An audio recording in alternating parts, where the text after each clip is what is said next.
టీని అమితంగా ప్రేమించే ప్రతి ఒక్కరూ తెలుసుకోవాల్సిన వీడియో ఇది. కప్పులో వేస్తున్నది టీ అనుకుంటున్నారా? అయితే మీరు పొరపడ్డట్లే. ఇది టీ లాంటిదే, కానీ టీ కాదు. ఇది ఒక రకమైన అమృతం.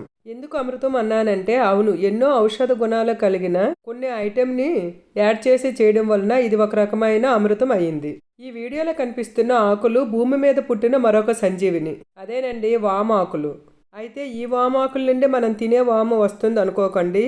ఆ వామ చెట్లు వేరే, ఇది వేరే. ఈ అమృతాన్ని తయారు చేయడం కోసం స్టవ్ మీద ఒక బాండి పెట్టి గ్లాసుడు పాలు వేసి అందులోనే ఈ వామాకులను కూడా వేసి 1 ఇంచి దాల్చిని, 10 నుండి 15 నల్లమిరియాలు, 10 నుండి 15 లవంగాలు కూడా వేసి బాగా మరగనివ్వాలి.